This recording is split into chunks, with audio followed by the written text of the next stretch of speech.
여러분 안녕하십니까. 부동산학개론 한동규입니다.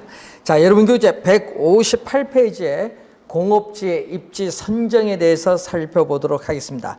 자, 이 베버죠. 최초의 공업 입지 이론인데, 자, 이 1907년 이 공업 입지에 관해란 저서를 통해서 알프레드 베버는 최초의 공업 입지 이론을 우리가 주장을 하죠. 그래서 베버의 이론을 최소 비용 이론이죠. 베버의 이론을 최소 비용 이론이라고 합니다.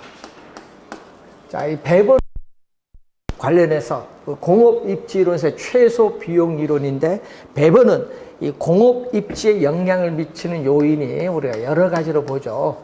이 수송비, 우리가 노동비를 인건비, 임금이죠. 노동비, 인건비, 임금을 얘기하겠고, 또 집적, 한 장소에 공업이 우리가 집중되는 현상을 집적인데, 이 집적에 따른 이익 또는 집정력이라고 하죠.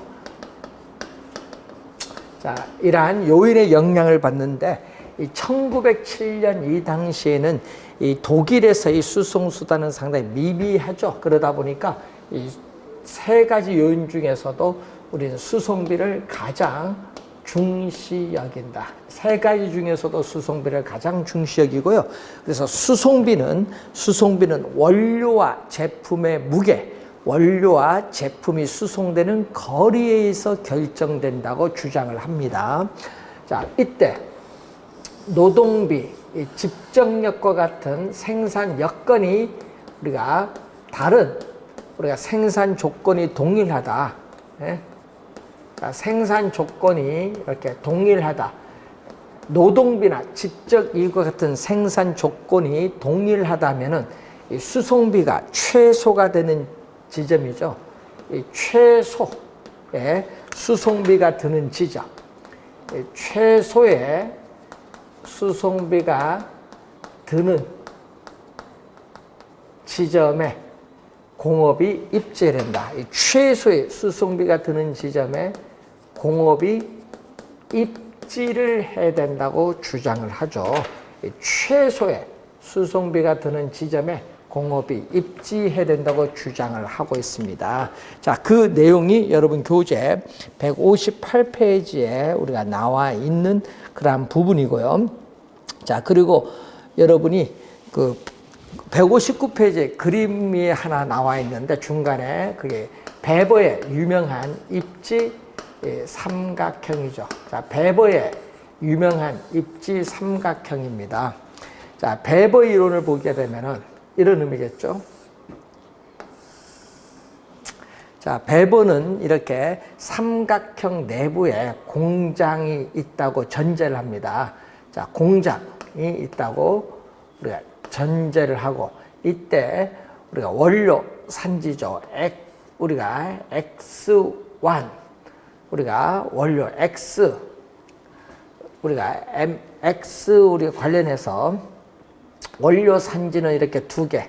이 점은 시장은 우리가 한 개가 주어지고 원료 산지는 두 개가 주어졌는데, 자, 이 M1 원재료가 있는 장소, M2 원재료가 있는 장소, 원재료는 두 가지로 봅니다.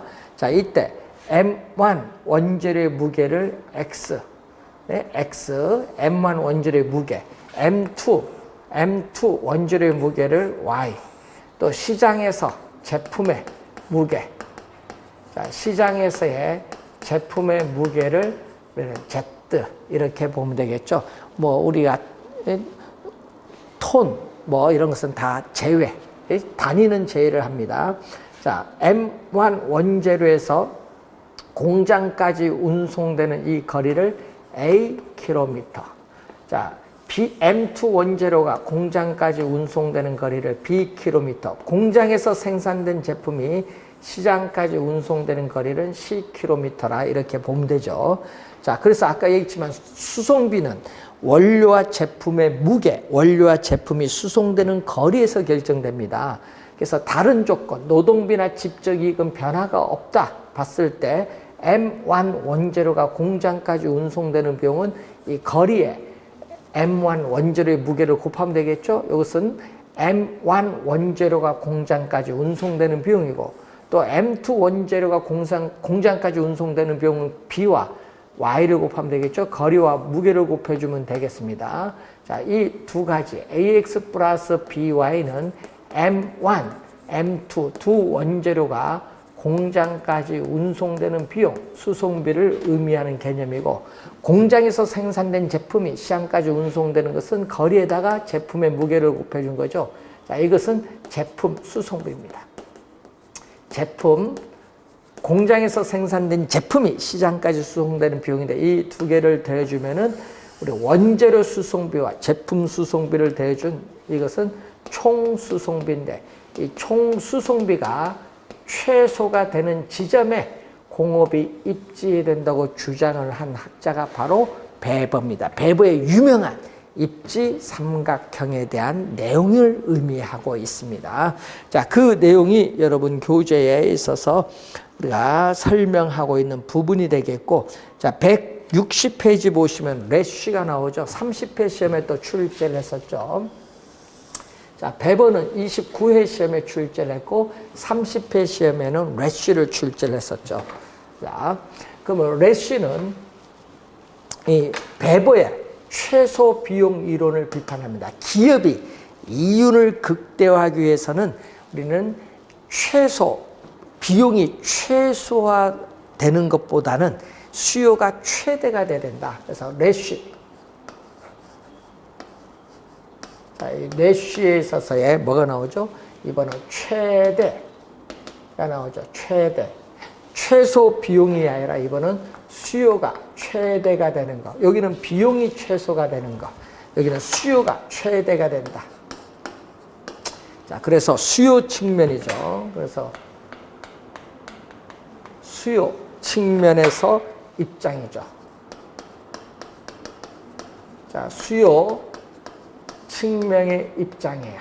그래서 수요가 최대가 되는 지점에 공업이 입지해야 된다. 즉 시장이 확대되어 나갈 가능성이 가장 풍부한 곳에 공업이 입지해야 된다고 주장을 한 학자가 바로 우리가 래쉬죠. 그래서 래쉬는 이런 공간 원추 모형이죠. 이렇게 래쉬의 공간 원추 모형인데, 자, 여기가 어떻게 돼요?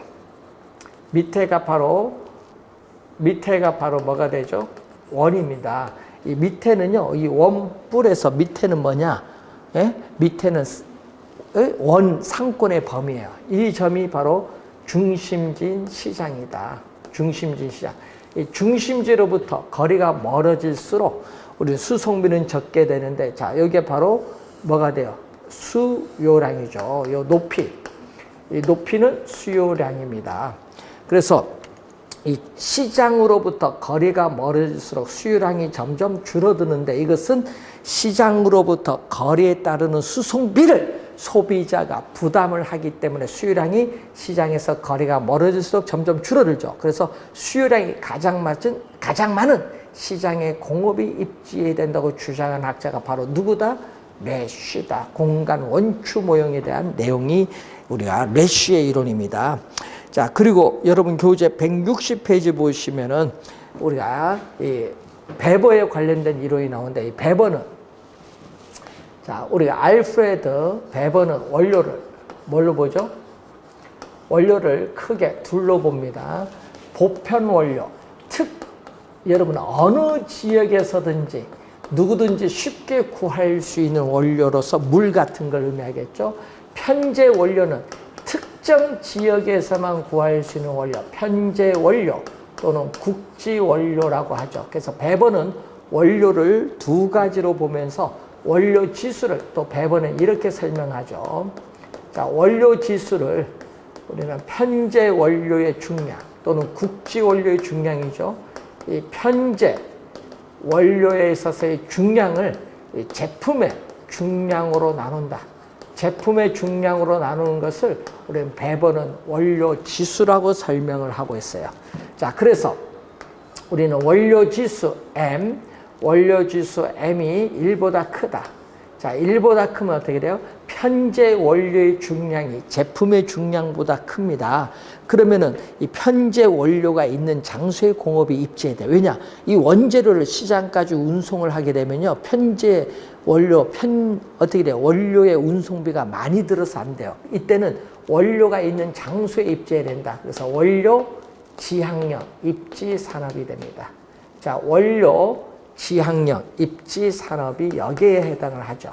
자, 여기에는 이 가공하는 과정에서 중량이 우리가 감소가 되죠. 중량이 감소되는 이 시멘트 산업, 대표적으로 이 시멘트 산업, 또 재련 산업이 여기에 해당하는 내용이죠. 중량 감소 산업. 또 원재료의 부패가 심한 산업인 통조림 공업, 또 원재료 수송비가 제품 수송비보다 훨씬 큰 산업, 또 편제 원료를 많이 사용하는 산업은 원료 산지에 입지를 해야 된다.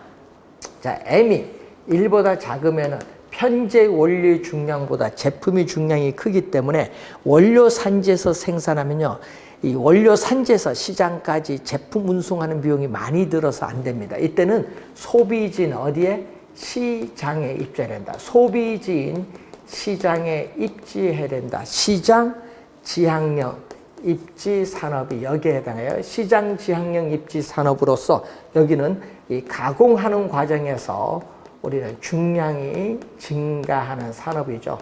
이 가공하는 과정에서 중량이 증가하는 산업이 맥주라든지 청량 음료와 같은 이러한 산업이 여기에 해당합니다.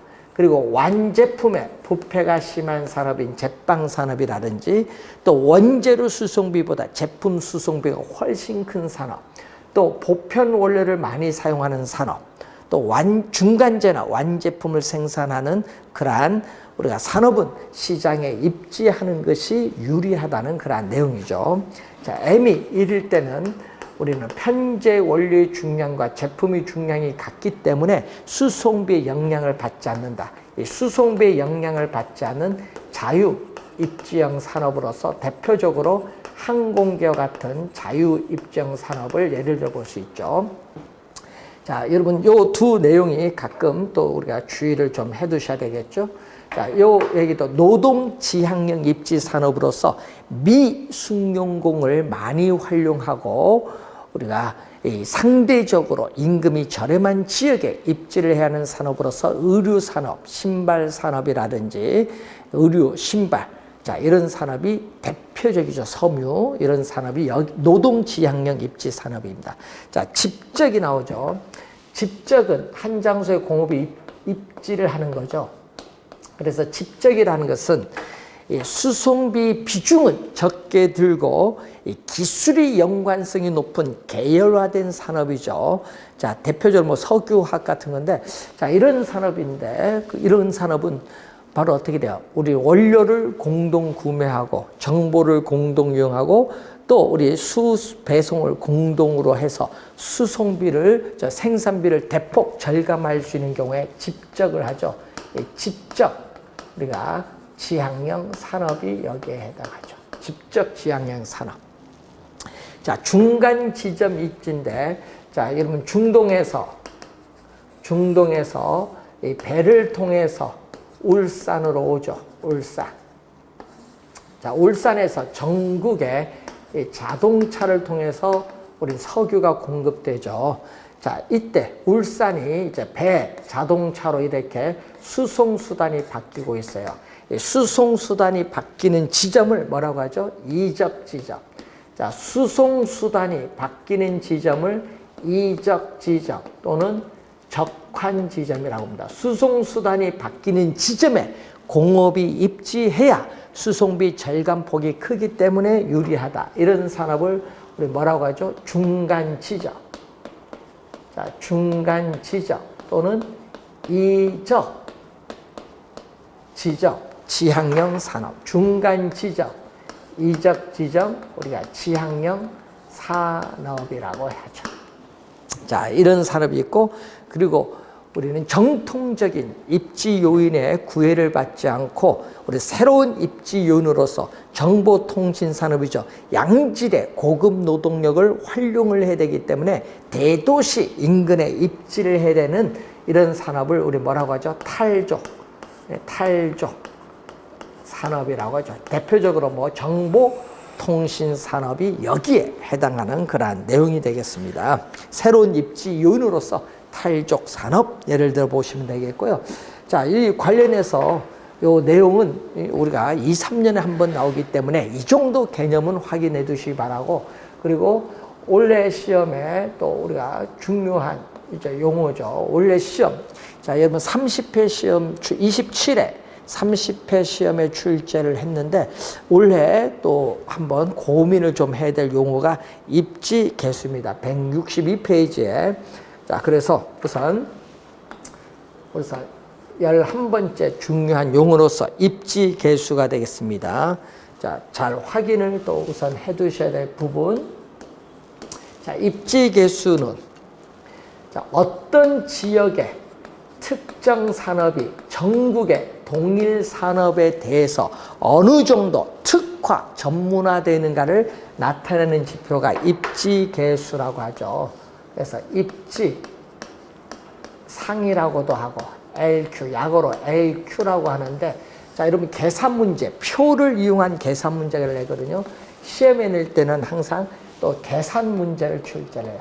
자, 이 표를 이용한 우리가 계산 문제를 우선 출제를 하고 있는 부분입니다. 자, 여러분 교재 163페이지에 보시면요. 자, 이런 형태의 계산 문제, 표를 이용한 계산 문제를 출제하는데, 그래서 계산 문제에 대비해서 수식은 반드시 기억을 해 두셔야 됩니다. 자, 분모는 전국입니다. 자, 분모는 전국을 의미하고 분자는 어떤 특정 지역. 그래서 어떤 특정 지역이 분자가 돼요. 그래서 전국의 전체 산업의 고용자 수. 자, 여러분 이 고용자 수에 대해서 고용자 수 대신에 뭐 소득이라든지 산업별 생산액 등이 우리가 대신할 수도 있습니다. 전체 산업의 고용자 수, 고용 인구에 대해서 이 전국의 특정의 I 산업, 뭐 자동차 산업 될 수 있고, 부동산 산업 될 수도 있고, 섬유 산업 될 수 있고, 전자 산업 될 수도 있죠. I 산업 고용자 수가 차지하는 비율. 자, Z 지역 전체 산업의 고용자 수에 대해서 Z 지역의 I 산업 고용자 수가 차지하는 비율. 자, 전라남도 광주죠. 여러분 광주광역시는 자동차 산업. 그리고 우리가 인천은 우리 대우자동차 GM 있죠. 우리 GM이 있기 때문에 자동차 산업이 어떻게 돼요? 우리는 기반, 그 지역의 기반이 되는 산업이에요. 이걸 판단하는데, 그래서 항상 계산 문제를 쓸 때는, 계산 문제를 풀 때는 전국 전체 산업, 전국 I 산업, Z지역 전체 산업, Z지역 I 산업, 요 관련돼서 그 표 안에 있는 숫자를 들어가서 계산을 하면 돼요. 이때 이 값이 1보다 크다. 1보다 크면 어떻게 되죠? Z지역 전체 산업 고용자 수에서 I 산업 고용자 수가 차지하는 비율이 전국보다 크면은 이 Z지역의 I 산업, Z지역의 I 산업에서 생산해서 소비하고 남은 나머지를 전국의 다른 지역으로 수출해서 화폐를 유입을 해요. 전국의 다른 지역으로 수출하는 무슨 산업? 기반 부문의 산업. 전국의 다른 지역으로 수출하는 이 기반 부문의 산업이 돼요. 자, 1보다 작으면 어떻게 돼요? 자, 1보다 작으면은 이 Z지역 전체 산업에서 고용자 수, I 산업 고용자 수가 차지하는 비율이 전국보다 작기 때문에 Z지역 내에서 생산을 해서 소비, 판매하고 다른 지역으로 수출하지 못해요. 다른 지역으로 수출하지 못하는 수출하지 못하는 비기반 부문의 산업이라고 합니다. 자, 이럴 때는 분모 분자가 같기 때문에 우리 전국 평균 수준으로 생각하는 자급자족, 전국 평균 수준으로 생산하는 자급자족의 상태다. 이렇게 보시면 되겠죠. 자, 그래서 하여튼 시험 문제는요, 표를 이용한 계산 문제를 출제를 하는데, 그래서 여러분 예를 30회 시험에 출제된 예를 한번 볼게요. 자, 여러분 교재 163페이지에 30회죠. 30회 시험에 출제된 예를 하나 보도록 하겠습니다. 자, 한번 볼까요? 자, 각 지역과 산업별 고용자 수가 다음과 같을 때 A 지역 X 산업. 자, A 지역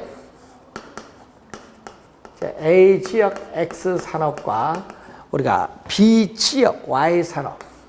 자, B 지역 Y 산업 두 가지를 물었죠. 요 입지 계수를 올바르게 계산한 것을 묻습니다. 자, 그래서 우선 LQ를 묻는 건데, 하여튼 우리가 분모가 중요하죠. 여러분이 분모. 자, 분모는 전국 전체. 자, 여러분 그 표에서 보세요. 전국은 어떻게 돼? 맨 오른쪽 전 지역 고용자 수 400이죠. 그래서 전국 전체는 얼마? 400이에요. 전국 전체는 400. 그럼 전국의 I 산업인데, 자, 전국의 X 산업. 맨 오른쪽 봅니다. 전국의 X 산업은 얼마? 전국의 X 산업은 얼마? 240. 전국의 X 산업 240이에요. 자, 전국의 맨 오른쪽 Y 산업은 얼마죠? 160. 자, Y 산업은 우리가 160이 나와요. 자, 전국 전체 400, 전국의 X 산업은 240, Y 산업은 160이 나와 있어요. 그럼 A 도시, A 지역이죠? 자, A 지역은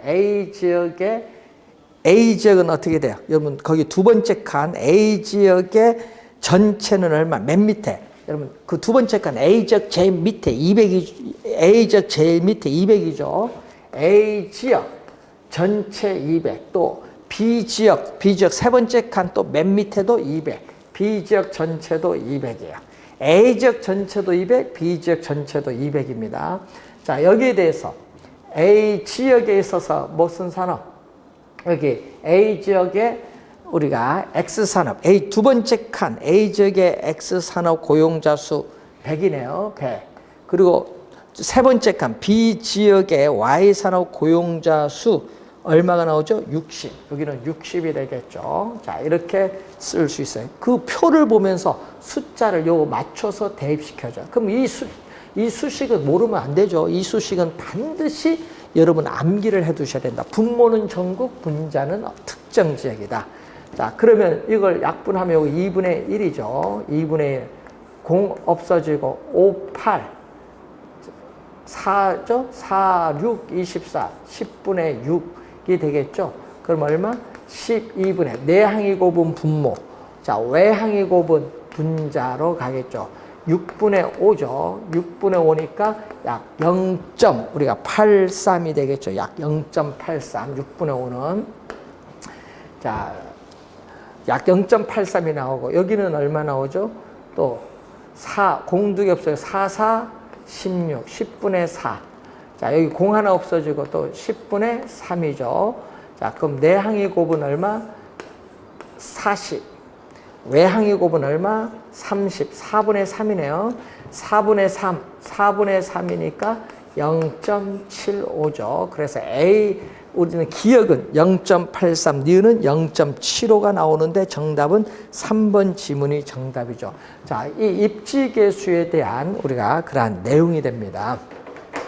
자, 그리고 어떤 지역에 있어서 기반 산업은 그 지역에서 생산해서 다른 지역으로 수출해서 화폐가 유입되는 거고, 비기반 산업은 그 지역 내에서 생산 판매하기 때문에 그 지역 내에서 화폐가 유통되는 산업이다. 비기반 산업을 서비스 산업이라고 하는데, 자, 여러분 교재 163페이지 우리가 밑에 기반 활동, 비기반 활동이라는 용어가 나오죠. 그래서 어떤 지역에 있어서의 활동을 우리는 크게 기반 산업 부문의 활동, 우리 비기반 산업 부문의 활동인데 이 비기반 활동을 서비스 부문의 활동이라고도 한다는 내용이 163페이지의 맨 밑에 있습니다. 자, 164페이지 보시면은 자, 이 경제 기반 이론에서는 어떤 지역 사회의 성장은 그 지역의 기반 우리가 산업의 활동에 달려 있다 얘기죠.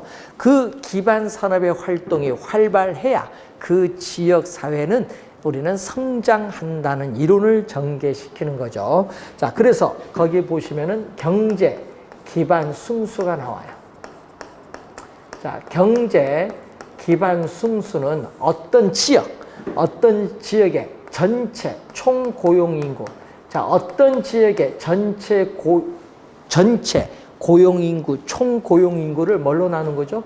이 기반 산업의 고용 인구로 나눈다.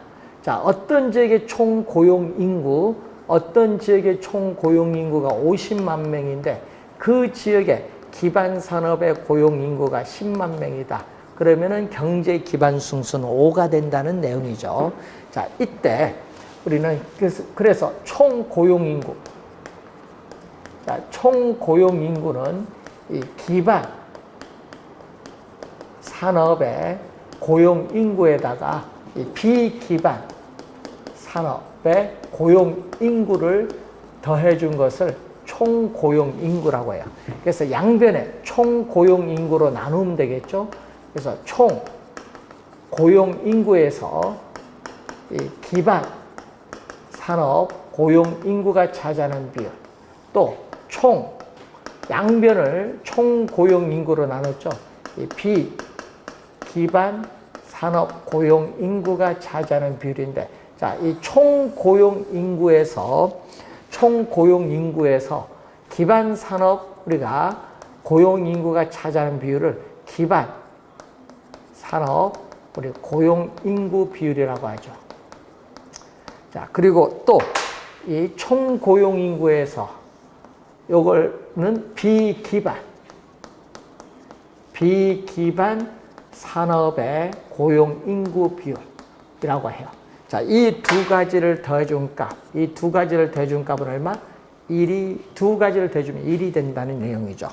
자, 이걸 염두에 좀 두시고, 자, 여기서 총 고용 인구는, 자, 어떤 지역에, 자, 요 수식에서 어떤 지역의 총 고용 인구는 이 기반 승수, 이 경제 기반 승수에 뭐를 곱해준 거다? 이 기반 산업 고용 인구를 곱해준 거다. 자, 기반 산업에 대한 고용 인구를 곱해준데 지금 현재 이 어떤 지역의 경제 기반 승수 지금 5라고 여기 5라고 예를 들어놨죠. 자, 그러면은 이 올해 그 기반 산업에서 우리가 5,000명을 고용했다. 자, 올해 기반 산업에서 5,000명을 고용을 하면 5를 곱한 얼마? 그 지역은 25,000명이 총 고용되죠.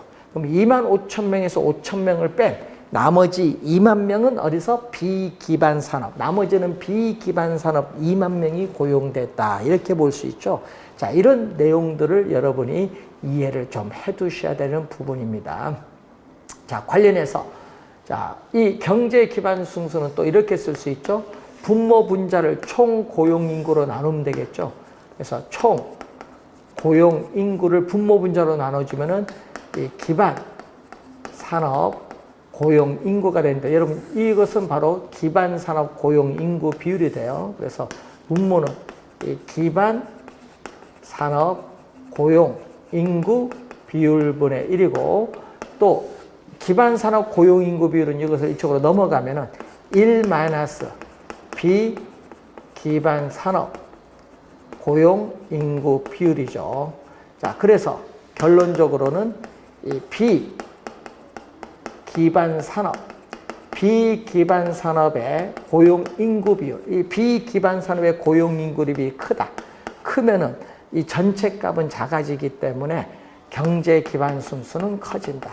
비기반 산업 고용 인구 비율이 크면은 경제 기반 승수는 커진다는 그러한 내용을 이 수식에서 유도해 볼 수가 있다. 자, 이 관련된 내용이 여러분 어떤 내용을 의미하는지 여러분 교재를 통해서 다시 한번 우리가 확인해 두시기 바라고요. 항상 뭐가 중요하다? 우리는 입지계수 중요한데 시험 문제, 계산 문제를 우선 계속 출제를 한다는 내용이죠. 우리 표를 이용한 입지계수가 출제되면 표를 이용한 계산 문제인데 최근에 27회 30회 시험 출제했기 때문에 32회 올해 출제 가능성이 좀 높기 때문에 우리 중요 표시에서 하나 표를 이용한 계산 문제 이해를 해 두시기 바랍니다.